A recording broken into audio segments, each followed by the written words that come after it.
So you want to own a pawn shop. Buy a small storefront, install security cameras, put bars on the windows, wait for desperate people to walk through the door, offer them a fraction of what their valuables are worth, then sell everything for huge profits. At least that's the picture most people have in their minds, and almost every part of it is wrong. Because a pawn shop isn't really a secondhand store. It isn't a jewelry store. It isn't even a resale business. It's one of the oldest financial institutions ever created. A business that has been quietly lending money for thousands of years. Long before banks, long before credit cards, long before anyone had a credit score. The watches, the jewelry, the guitars, the power tools, the game consoles. Those aren't the business. They're simply the collateral. And once you understand that single idea, everything about a pawn shop suddenly makes sense. Walk into almost any pawn shop. You'll notice glass display cases filled with expensive items, luxury watches, gold necklaces, designer handbags, professional cameras, musical instruments, firearms where legally permitted, power tools, electronics. Most customers assume those shelves are where the money is made. They're looking in the wrong direction. The real business happens at the loan counter. Imagine someone walking into the shop carrying a Rolex worth $12,000. 10 minutes later, that customer walks out holding $4,000 in cash. Most people watching that transaction immediately think the pawn shop just bought an expensive watch for almost nothing. But that's not what happened. The shop never bought the watch. It issued a loan. The watch simply guarantees that loan. That difference changes everything, because the pawnbroker never expects to own the watch. The best outcome is actually seeing the customer return, repay the loan, pay the interest, and take the watch home again. That single customer can return over and over throughout the year, creating predictable income every single time, without the shop ever placing that Rolex into a display case. Now look, at that same transaction from the shop owner's perspective, the Rolex might be worth $12,000, but the customer receives only $4,000. Where did the other $8,000 go? Most people assume it becomes instant profit. It doesn't. That gap protects the business. It protects against market fluctuations, storage costs, insurance, authentication expenses, unexpected theft, counterfeit risks, and perhaps the biggest risk of all, the customer never coming back. If that happens, the pawn shop suddenly becomes the owner of the watch. Now it has to clean it, authenticate it, photograph it, display it, insure it, market it, and eventually convince someone else to buy it.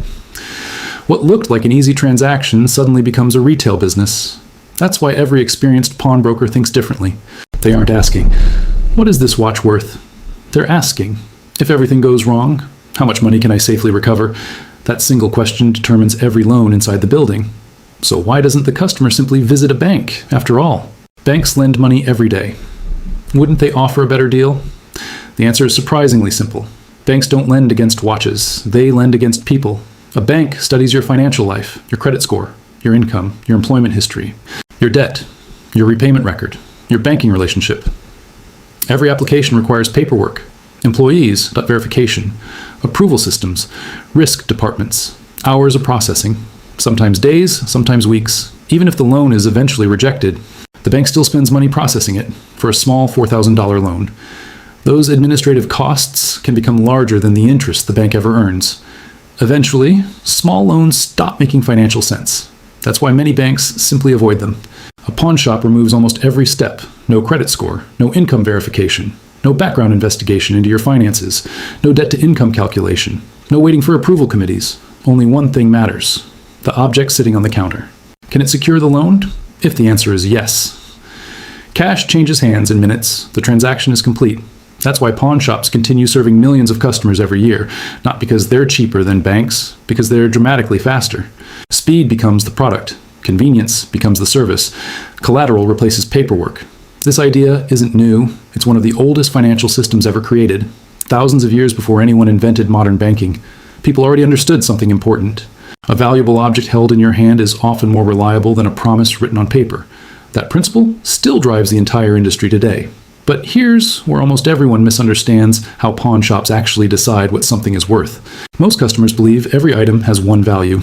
A laptop costs $900, a gold ring costs $800, a luxury watch costs $12,000. Simple, not for a pawnbroker. Inside every pawn shop, every object has three completely different prices. The first is retail value, the amount an ordinary customer might eventually pay after browsing the store.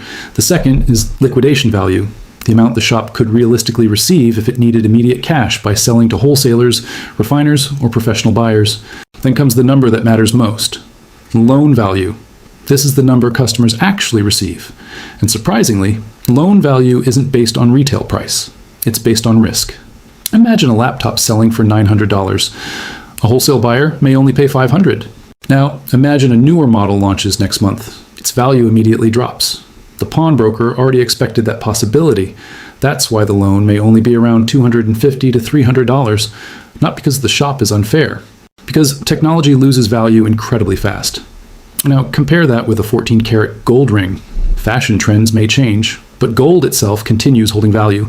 Its melt price follows global markets, not consumer trends. That makes gold much safer, collateral, which means the loan can be significantly higher. Two customers, two valuable items, two completely different loan amounts. Not because one customer negotiated better, because one item carries far less financial risk than the other. That's the hidden business most people never see. Pawnbrokers aren't pricing products, they're pricing uncertainty.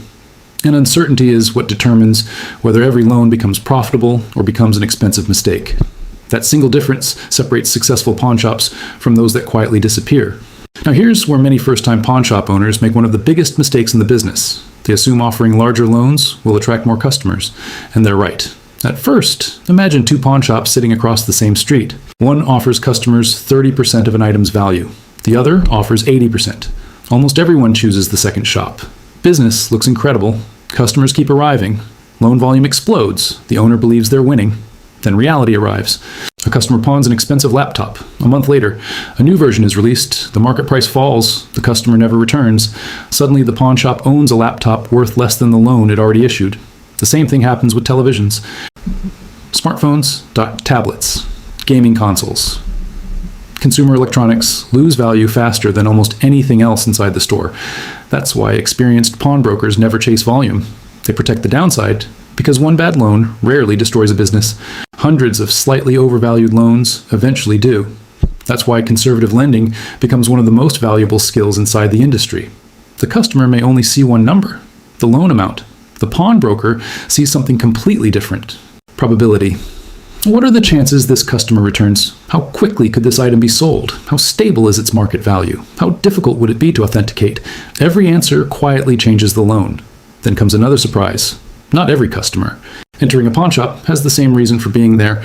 Some need emergency cash, a broken transmission, unexpected medical bills, overdue rent, utility payments. Life happens. They fully intend to reclaim their belongings as soon as possible. Others are seasonal workers. Construction slows during winter. Income temporarily disappears.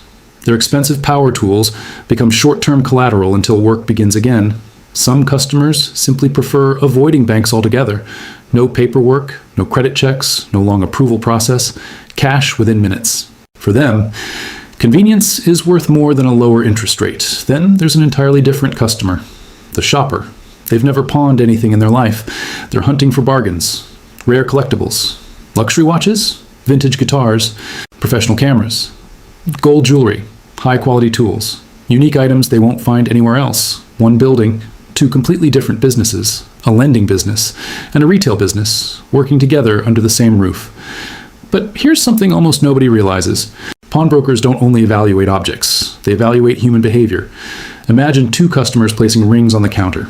The first is pawning a plain gold ring.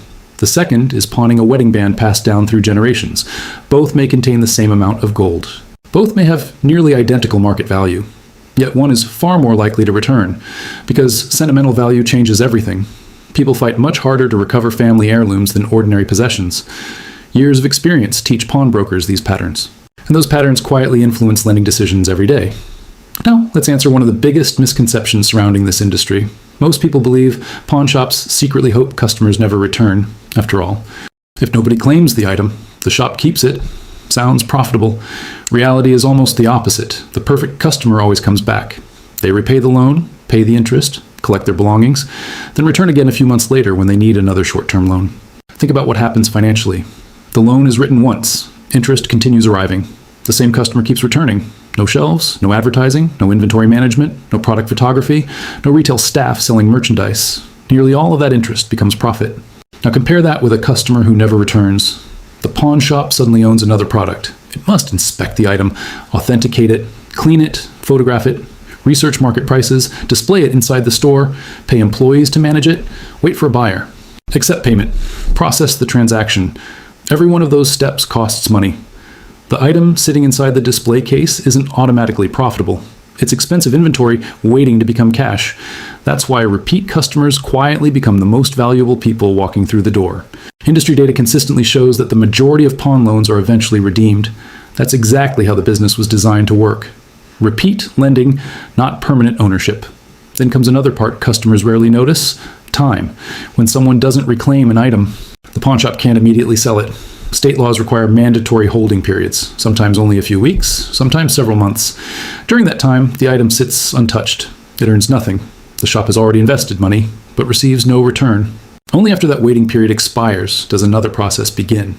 Authentication, serial number verification, gold testing, diamond testing, electronic inspections, function checks, cleaning, minor repairs, photography, pricing research. Only then does the item finally reach the showroom. Even then, nothing guarantees a quick sale. A guitar may sell tomorrow, a luxury camera might sit for months, a designer handbag may require several price reductions before finding the right buyer. Every extra day locks valuable capital inside inventory instead of creating new loans. That's why successful pawnbrokers constantly monitor inventory turnover. Because cash sitting inside a display case earns nothing. Cash circulating through new loans earns interest every single day. Every item inside a pawn shop carries its own unique level of financial risk. Gold behaves differently from electronics. Luxury watches behave differently from contractor tools. Firearms follow completely different regulations. Designer handbags require authentication expertise. Power tools wear out much faster.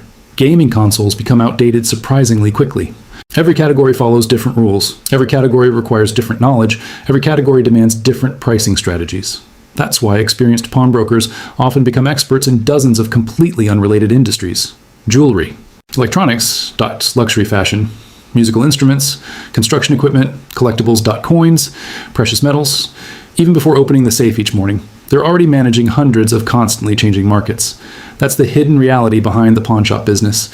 It isn't simply buying used products, it's making hundreds of risk calculations every single day, each completed in only a few minutes, and every decision quietly determines whether the business becomes more profitable or significantly more expensive. Then there's one item that quietly changed the pawnshop business more than almost anything else: gold. Unlike a smartphone, a television, or a laptop, gold doesn't become outdated. A newer version never replaces it. Its value isn't determined by fashion. It's determined by the global market. Every day, gold prices move. Pawnbrokers watch those prices constantly, because every necklace, every bracelet, every ring, every chain can quickly become cash. When someone brings gold into a pawnshop, the story behind it doesn't matter. The brand rarely matters. Even the design usually matters very little. What matters is weight, purity, and today's market price. That makes gold one of the safest forms of collateral inside the entire business. If the customer redeems it, the loan earns interest. If they don't, the gold can often be sold to a refinery within days, turning inventory back into cash almost immediately. That's why many experienced pawnbrokers love precious metals. They're liquid, predictable, and easy to value. But gold isn't the only thing filling the shelves. Walk into a busy pawn shop. You'll find hundreds, sometimes thousands, of different products. Luxury watches, musical instruments, power tools, gaming consoles, designer handbags, firearms where legally permitted, jewelry, electronics. Every single item represents money that has already left the business.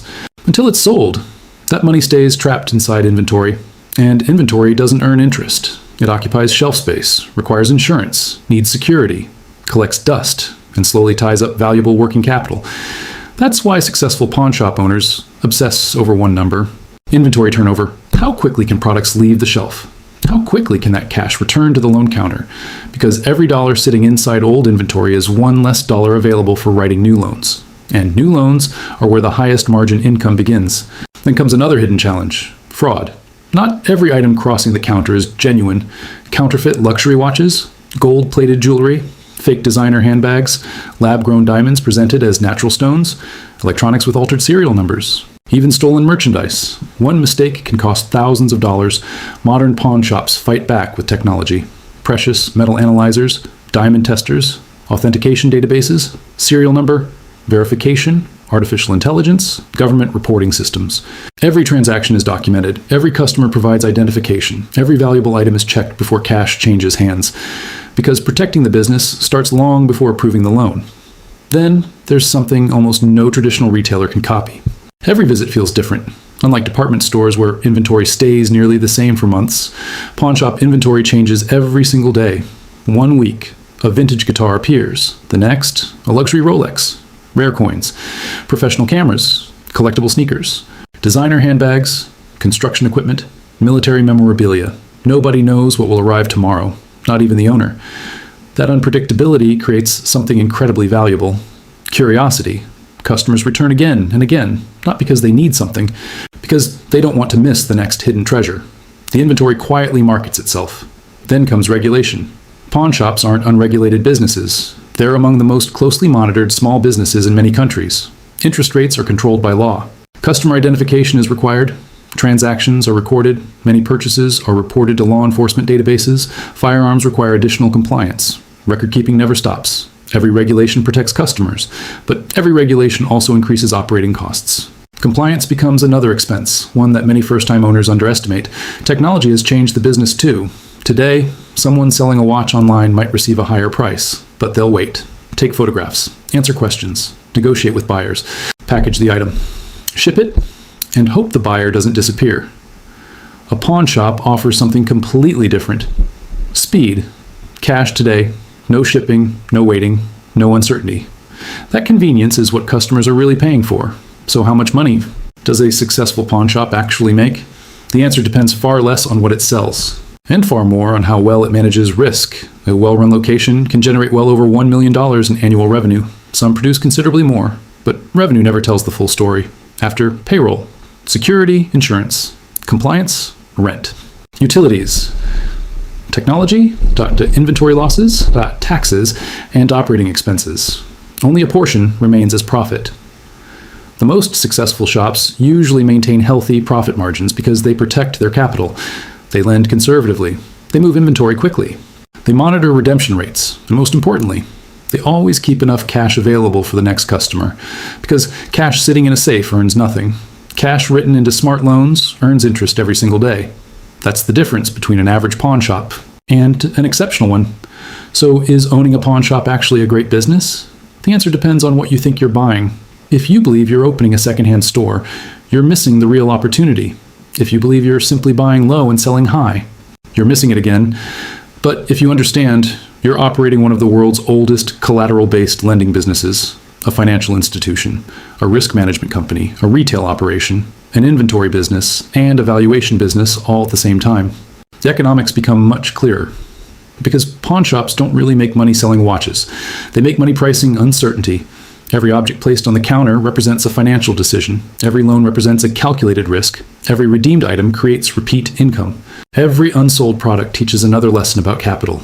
That's the real secret behind successful pawn shops. They don't simply lend money. They transform uncertainty into opportunity. They turn forgotten valuables into working capital. They convert idle assets into immediate liquidity. And they prove something remarkable about business. The greatest profits rarely come from taking the biggest risks. They come from understanding risk better than everyone else.